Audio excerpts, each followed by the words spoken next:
اعوذ باللہ من الشیطان الرجیم۔ پناہ مانگتا ہوں میں اللہ کی شیطان مردود سے۔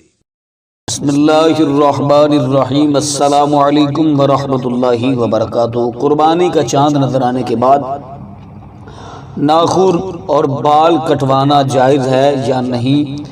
80% لوگ غلطی کرتے ہیں۔ اس حوالے سے مکمل گفتگو کی جائے گی، لیکن اس سے پہلے گزارش ہے کہ اگر آپ نے ابھی تک میرا چینل سبسکرائب نہیں کیا تو میرے اس چینل کو کریں سبسکرائب اور بیل آئیکن کو دبا لیں تاکہ اس طرح کی لیٹسٹ اور نئی سنی ویڈیوز آپ تک بآسانی پہنچ سکیں۔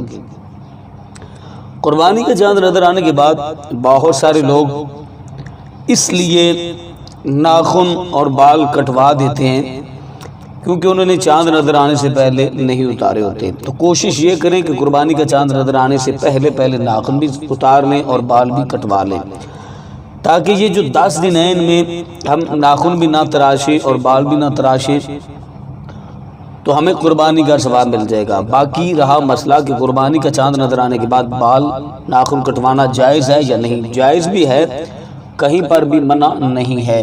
اگر آپ کٹوانا چاہیں تو کٹوا بھی سکتے ہیں، لیکن بہتر یہ ہے، افضل یہ ہے کہ نہ تراشے جائیں، نہ بال کٹوائے جائیں اور نہ ہی ناخن تراشے جائیں، تاکہ ہم اللہ تبارک و تعالیٰ کی بارگاہ سے اجر اور ثواب کے مستحق ہو جائیں۔ جب ہمیں اللہ تبارک و تعالیٰ نے یہ ثواب اور اجر عطا فرمانا ہے تو پھر ہم کیوں نہ اس سے بھی فائدہ حاصل کریں، جتنا فائدہ ہو سکے فائدہ حاصل کریں۔